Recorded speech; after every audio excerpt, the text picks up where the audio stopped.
Hello friends, Heidi here from Rain Country. God is good all the time. And I'm here to answer a question that I get quite frequently.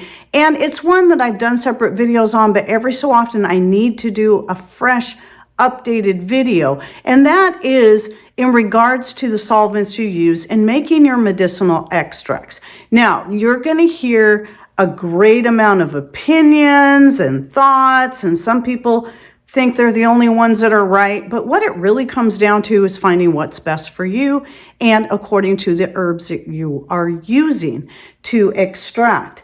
Now, my most common one that I use is homemade wine, and the reason I do that is because, well, for the wine, I know exactly what's in it. I made it myself out of my own homegrown produce, and it's incredibly inexpensive in comparison to doing any other types of alcohol-based extracts. And of course, it's not going to have the as high a percentage of alcohol content as certain other alcohols like your spirits, but I have found it to extract quite well, and it preserves quite well. So that's, a lot of people just never think of that one, yet people will talk about using vinegar for making an extract, which yes, you can use vinegar. It is also a preservative and it works quite well. And that's great, especially if you want something that's alcohol free.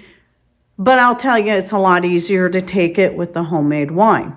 But there's other ways to make a more tolerable alcohol-free version, and that would be going with the combination of a 1-to-1 ratio of the vinegar, preferably homemade if you're doing it yet, which is super easy to do, and raw honey.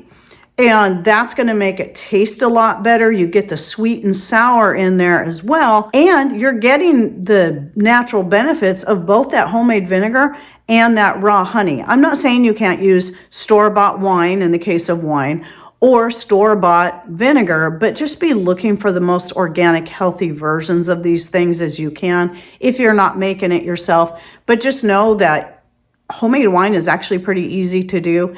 And I have videos on this. I actually, in the past year, did just a single standalone video of the whole process, but I also have a series that I did quite a few years ago, in 4-part series of making wine.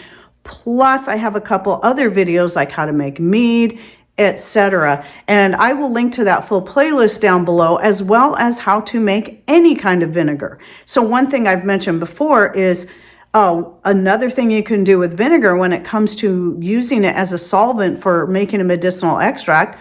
Well, how about starting that vinegar with using some medicinal herbs, either from your own garden or ones that you've purchased, make the vinegar from that, and then once it's done, strain it out, and then use that vinegar as your solvent to extract either the same herb or another herb and get all those great benefits from both. Now, the most common solvent that people are going to use is vodka. The reason people use vodka is because out of all your spirits, it's typically the one you can get for the least price. And it's virtually flavorless, but not really. But I think it's the price. And so a lot of times, because vodka is most commonly used, people think that's the only thing you can use, the only solvent you can use to make a medicinal extract, when that's simply not true. Now, some people like to go up to a higher proof alcohol and use something like Everclear. Again, that's going to be a matter of choice, not my personal preference. I've never used it and never will. It's first of all going to be far more expensive, and there are some herbalists that believe, because of how strong the alcohol content is in there, that it can actually damage the herbs. And I could see that being a possibility. I'm not going to say I know for certain on that. I haven't looked into the science on it. But one thing that you learn along the way, that I've learned along the way, is that water itself is better at extracting certain medicinal components of an herb, where alcohol's better at others.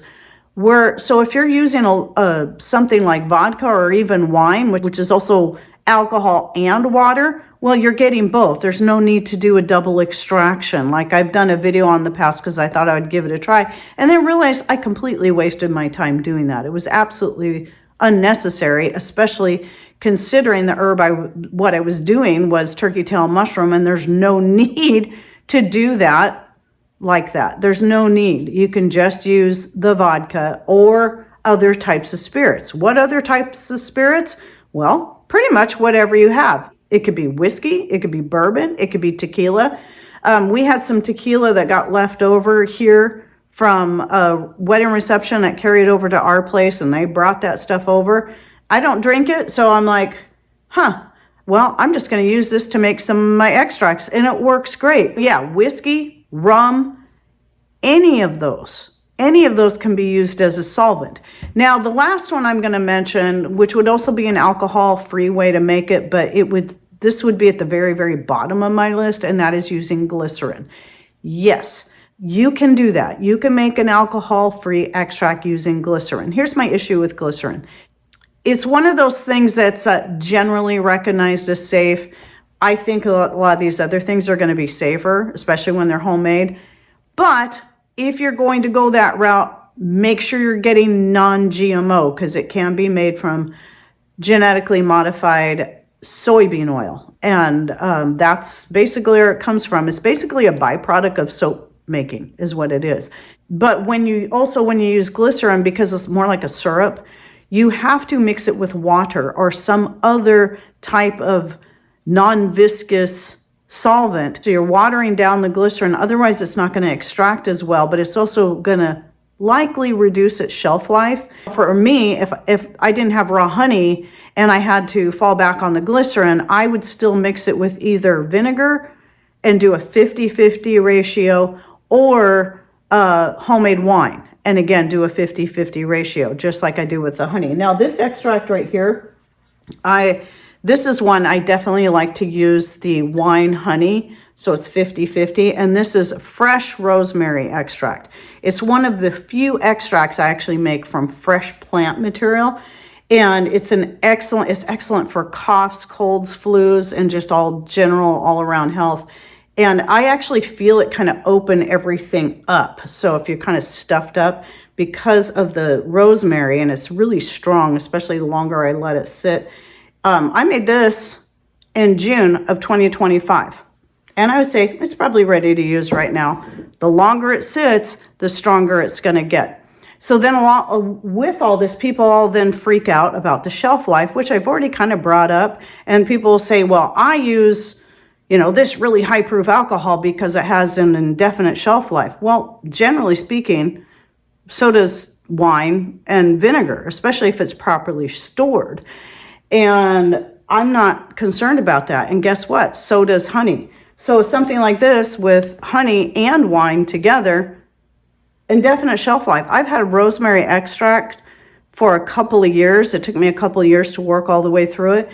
And by the time I finally got down to the bottom, because I just leave, in this case, always just leave the herbs in there, it was so strong and so powerful. To me, that was the best way to use it. So I made myself several of these this last year so that it would have at least a good year to 2 years before I even needed to use it.